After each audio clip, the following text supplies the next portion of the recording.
The funeral parlor was quiet, heavy with flowers and unshed tears, when attorney Rebecca Tanaka approached Sophia, a brown paper package in her hands. Carolyn left this only to you. She updated her will 3 months ago. Sophia took the package, bewildered. No one else in the family had received anything. Alone in her car, rain streaking the windshield, Sophia tore at the paper. Inside was a hand-bound leather journal, worn at the edges, its pages thick with years. She opened it to the first entry, dated March 12, 2005. 20 years of entries. Why did Carolyn write all this? The page was dense with Carolyn's handwriting, Spanish and English intertwining. What else did she see? What did she never say? With trembling hands, Sophia turned the page, the weight of 20 years of secrets waiting to unravel. The 12th of March, 2005. Christine looked tired. Stephen did not notice. Sophia asked if her mother wanted tea. She was there every Tuesday and Thursday, mopping, dusting, watching. She flipped forward, entries from 2006 and 2007 blurring together, until a familiar name caught her eye. The 8th of September, 2007. James came home with a black eye. He told Stephen it was a sports injury. The older Hartman did not believe him. Sophia recalled a night in 2007. Raised voices in the study. James storming out. Carolyn quietly vacuuming in the hall, her eyes down but seeing everything. Carolyn knew my brother was hiding something long before I did. She saw everything. And she wrote it down. Sophia closed her eyes, the scent of old paper heavy in the room, the weight of 2 decades pressing against her ribs. Why did she trust me with this? She opened her eyes and kept reading, the journal pulling her deeper into years of quiet observation she could not turn away from. She turned to an entry from April 2011. The script was urgent, pressed hard into the page. The 17th of April, 2011. Stephen made James sign a loan paper. James's hand was shaking. Stephen said, "You owe this family, you ungrateful kid." That loan. James co-signed because Dad pressured him. 3 years later, James filed for bankruptcy. He lost his apartment, his car, and the easy smile he used to have. Dad never admitted it. He let James believe it was his own fault. In her mind, Sophia saw her father's red face, James's trembling pen, and Carolyn's mop stopping just outside the study door. All this time, someone knew, and she wrote it down for me. She closed the journal, her hands shaking. The silence in the apartment felt like a suffocating weight. How many more secrets are in these pages? After a minute, she opened it again, unable to stop, dreading what else Carolyn had witnessed and preserved. The 3rd of October, 2018. Christine received a cancer diagnosis. Stage 1. She told no one. She said it was shame. Mom hid cancer for 8 months, from all of us. Sophia remembered the long silences at dinner that fall. The way her mother flinched at hugs, all now terrifyingly clear. The 20th of February, 2014, Sophia wrote a card for her grandmother. Christine burned it in the kitchen sink. I took a photo. She destroyed my card for Grandma. Why would Mom do that? Carolyn had witnessed the burning and secretly captured the moment with her phone before cleaning the ashes. Carolyn was our conscience, recording what we couldn't see or admit. At the back of the journal, Sophia found a single page, the script looser, the ink lighter. I leave this only to Sophia, the only one who ever asked me about my own family. Carolyn Vasquez. She saw me. She remembered me asking about her life. I was the only one. At the very back of the journal, a sealed plastic sleeve bulged with pages Sophia had missed. The label read only 2 words, Para Lucas, my son, Lucas Vasquez, deported to El Salvador in 2003. I have not seen him for 22 years. Carolyn had a son. He was taken from her, and she never spoke a word. I sent money every month. I saved $48,000. I leave it all to him, if you can find him. She wants me to find her son. to give him her life savings. Tucked inside the sleeve was an old photograph. A young man with Carolyn's dark eyes and a phone number written on the back. Outdated, but a start. How do I even start? He's been gone for 22 years, in a country I've never seen. Please, Sophia. You are the only one I trust. Find Lucas. Tell him I never stopped loving him. She trusted me with her deepest secret.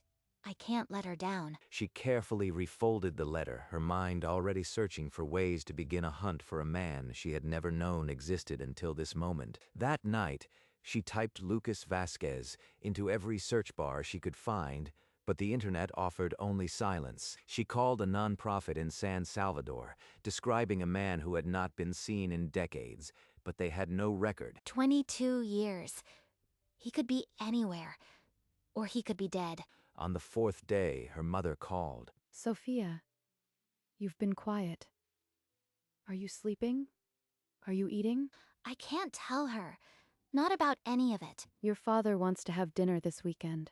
He said he misses you. Sophia deflected, her voice steady but her hand gripping the phone until her knuckles whitened. After the call, she walked through the park, autumn leaves crunching underfoot, feeling the impossible weight of her promise. I have no idea how to find him, but I have to try harder. 2 days later, Sophia sat across from James at a small cafe, the steam from his coffee curling between them like a question. You've been distracted for weeks, Soph. Is everything okay? I know something that would change everything for him, and I can't say a word. It's just, I keep thinking about the bankruptcy.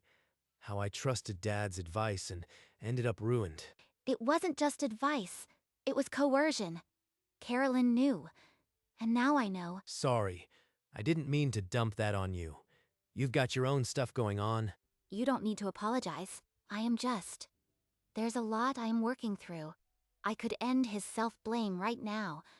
But if I say anything, the rest will unravel. She paid the bill and hugged him goodbye, holding on a moment too long, as if the pressure could transfer through touch. I'll tell him everything when I find Lucas. Not before. That's the promise. She spent another week chasing dead ends until a small nonprofit in Santo Domingo sent a hopeful email. They found a Lucas Vasquez, 51 years old, originally deported from the U.S. It could be him. She wrote a letter carefully in Spanish, telling him about his mother, the journal, the money, and the grave he never got to visit. Querido Lucas, your mother Carolyn never stopped loving you. She saved everything for you. What if he doesn't believe me?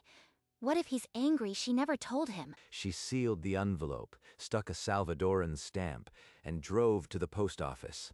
The clerk weighed the letter, the scale beeping like a small heart. Now we wait. Weeks, maybe months, or forever. That evening, she sat with the journal again, rereading Carolyn's plea, feeling both closer and further from resolution. Whatever happens, I've kept my promise so far. The rest is up to Lucas. 3 weeks passed without a reply. Each day, Sophia checked the mailbox, and each day it was empty. Sophia, you've been avoiding us for weeks. Your mother is worried sick. What's going on? He thinks I am just being stubborn. He has no idea what I am carrying. Even the cleaning lady's funeral has you acting like this. She was just the help, for God's sake. Just the help. She knew you better than anyone, Dad, and you never even noticed. She bit her tongue and ended the call, the phone trembling in her hand. She drove to the cemetery, needing to stand somewhere the truth hadn't been twisted into blame. At Carolyn's grave, she knelt, the cold grass soaking through her jeans, and pressed her palm to the granite. Carolyn, I sent the letter, but I don't know if he'll answer. And my own family feels like strangers. A breeze stirred the leaves, and for a moment she felt a quiet resolve settle in her chest. She would wait as long as it took. On a rainy Tuesday morning, Sophia pulled a wrinkled airmail envelope from her mailbox, the return address in San Salvador. She tore it open, her breath caught in her throat. Querida Sofía, no sabía que mi madre había muerto. I didn't know. Please call me. Sophia dialed the number with shaking fingers. The phone rang twice before a man's voice answered. Hola, Sofia. ¿Eres tú? Lucas, soy Sofia. Your mother. She loved you so much. She left you a journal, money. She never stopped. 22 años. 22 years. I thought she forgot me. ¿Dónde está ella? Where is she? She told him about the grave, the journal, the $48,000. Lucas wept openly, asking to come to see the place she rested. He wants to come. I can bring him here. I can finish what Carolyn started. That evening, she began researching visa requirements, her promise now a tangible path forward. The next morning, Sophia called Rebecca Tanaka, the attorney who had handed her the journal, and asked for help with an immigration case. I am an estate attorney, Sophia, but for Carolyn, I'll take this on pro bono. Meet me at my office. They met at Rebecca's small legal office, the same place where Sophia had first learned about the trust. Rebecca spread documents across the desk: Carolyn's death certificate, her will, bank statements showing $48,000. He'll need a consular interview. We must prove his mother was a lawful resident and that he has a compelling reason to visit. The journal is key. Sophia handed over the journal, opened to Carolyn's final plea as proof of a mother's 22-year love recorded in ink. This is all we have. Words on a page, a photograph, a dying wish. Please let it be enough. They filed the application with a packet 2 inches thick, tracked its journey to the consulate in San Salvador, and waited. It could take 2 months or 6. Immigration doesn't care about our deadlines, but the case is strong, Sophia. Sophia left the office with a receipt stamped "Received," the date circled, and a new kind of waiting settling into her chest. 6 weeks later, a thick envelope from the U.S. consulate in San Salvador landed in Sophia's mailbox. Visa approved. Applicant may travel. Sophia called Lucas before she could take a full breath. Lucas, it's approved. You can come. I am booking your flight right now. En serio? After so many years, I will see where she rests. I will see you. She booked the flight while still on the phone, a one-way ticket from San Salvador, arriving in 10 days. That afternoon, she dragged fresh linens from the closet, set a vase of wild flowers on the nightstand, and placed Carolyn's photograph facing the bed. She stood in the doorway of the little guest room, imagining the man who would sleep here, a stranger bound by her promise. In 10 days, Carolyn's son will walk through my door. After 22 years, he'll finally be home. 10 days. It felt like a lifetime and a single heartbeat all at once. The day came in pale winter light, and Sophia stood at arrivals, heart pounding in her fingertips. A man with graying temples and a worn backpack emerged, his dark eyes searching the crowd. Sofia, ¿eres tú? She stepped forward, and they fell into each other's arms. 2 strangers bound by one woman's love. In the car, Lucas watched the passing streets, silent, seeing a country he had not seen in 22 years. In the guest room, Sophia pointed to the photograph of Carolyn on the dresser. Mi mother. She kept my picture all these years. There's more. This is her journal.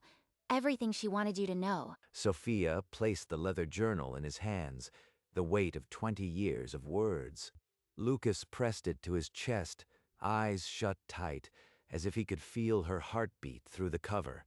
The pages still unread. Lucas opened the journal to the sealed section, his mother's handwriting drawing him in like a lifeline. Every month, she wrote about me. Every month, she hoped I would come back. He read the final plea, the one Sophia had read first, and his shoulders shook with 22 years of silence. There's something else. She saved $48,000 for you. It's in a bank account in your name. She did all this for me, and I never knew she was gone. They drove to the cemetery in silence, the check folded in Lucas's pocket, the journal on his lap. At the grave, Lucas knelt and pressed his forehead to the cold granite, the way someone does when they've waited too long. You never forgot me, Mama. Gracias. I am here now. Sophia turned away, letting him have the moment, the years, the grief that was never hers to take. Thank you, Sophia. Not for the money, for her, for letting me know she loved me. 2 weeks passed in a blur of shared meals and quiet conversations. Then Lucas's departure day arrived. You gave me back my mother. I don't know how to say goodbye to someone who did that. You don't have to. Just promise you'll call. You are family now. They embraced, two people who had been strangers but were now bound by a promise kept. She watched him disappear through security, his worn backpack, carrying the journal and a check for $48,000. Carolyn's son is going home with her love. I did that, but now I have to face my own. That evening she sat alone on a park bench, the journal's other secrets pressing against her ribs like a second heartbeat. I've kept the promise to Carolyn, but I made a promise to myself too. James and Mom deserve the truth. She picked up her phone, her thumb hovering over James's name. She typed, "Can we meet tomorrow? Just the two of us." The next afternoon, James met her on the same park bench where she had sent the text. James, there's something I need you to see. Carolyn kept a journal for 20 years. She wrote down everything. James unfolded the page, his eyes scanning the cramped handwriting from April 17th, 2011. Dad made me sign that loan. He said I owed him. I've been carrying this shame for years, and it wasn't my fault. I know. She saw him push you. She wrote it down because she knew someday someone would need to know the truth. All this time, I thought I was the failure. But he set me up to fail. I am going to see him tonight. He needs to know I have proof. If you want me there, I'll come. But this is yours to decide. James stood, tucking the page into his pocket like a weapon. He hugged Sophia tightly, then walked away without looking back. Sophia sat alone, the journal entries echo hanging in the quiet air, knowing the confrontation was now beyond her hands. James arrived at his father's house that evening, the journal page burning in his pocket. Dad, we need to talk. Right now, about April 2011. Stephen looked up from his chair, his face hardening into familiar defensiveness. What are you talking about? That was years ago. James, let it go. I have proof you pressured me into co-signing. Carolyn witnessed it. She wrote it all down. He thrust the page toward his father. Stephen's color drained as he read. I didn't know she was listening. I just needed the loan. I thought you'd understand. You let me blame myself for 10 years. You let me think I was the failure. Stephen sank back into his chair, his voice breaking for the first time in memory. I'm sorry, James. I was wrong. I should never have put that on you. 2 days after James's confrontation, Sophia knocked on her mother's door, the journal heavy in her bag. Mom, there's something in Carolyn's journal. Something about October 2018. Christine's posture stiffened, but she did not look away. She saw the envelope from the oncology office. She knew you had cancer long before you told anyone. I didn't want you to worry. I was so ashamed, I thought. I thought if no one knew, maybe it wasn't real. We would have been there. We could have held your hand through every appointment. Why didn't you trust us? I was terrified. I thought you'd all look at me differently, that I'd become the sick mother, the burden. Then Christine buried her face against Sophia's shoulder, and the sobs she had held for 5 years finally broke free. She's been carrying this alone, like all of us. They held each other, the room quiet except for the faint ticking of the mantel clock, and a crack finally appeared in the wall between them. After a long silence, Sophia pulled back and opened the journal to another page, her voice soft. There's one more entry, Mom. About the card I wrote for Grandma. Christine's face went pale, recognition dawning, her hands trembling in her lap. You know about that too? Carolyn photographed it before you burned it. She kept it all these years. Christine's composure finally crumbled completely, years of hidden guilt pouring out with her sobs. I was jealous of how close you were to her. I wanted that and didn't know how. I am so sorry, Sophia. Sophia took her mother's hands, holding them firmly in her own. We can't change it, but we can start being honest now.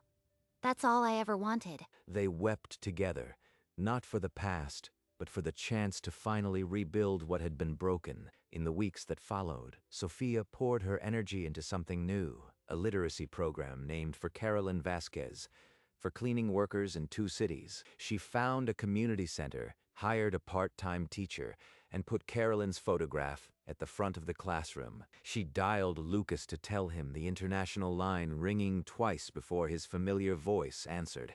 Lucas, I've started something. A literacy program. For workers like your mother. I named it after her. She held her breath, hoping he would understand. Sophia, that is beautiful. Mi madre would be so proud. You are giving her story a second life. The first class had 7 students, all women, all with stories like Carolyn's. They learned their letters with gratitude and determination. Sophia visited often, sitting in the back, watching Carolyn's photograph witness the quiet revolution she had inspired. This is what she wanted. Not revenge, not drama. Just people being seen. She leaned back in her chair, the weight of the journal, now a seed she had planted, not a burden she carried alone. 1 year later, on a quiet Sunday morning, Sophia's phone buzzed with an unexpected international call. She smiled when she saw the name, Lucas Vasquez. Lucas, how are you? It's so good to hear your voice. Sophia, I had to tell you. With the money, I bought a small house. I have a garden now, with flowers like my mother loved. Every morning, I look at her photograph on the wall. It feels like she is with me again. That's all she ever wanted.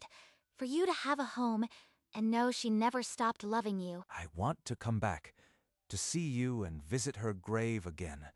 Maybe next spring. I'll be waiting. The guest room is always ready for family. They talked until the sun set on both their horizons, the distance between them feeling smaller than ever. Carolyn didn't just leave me a journal.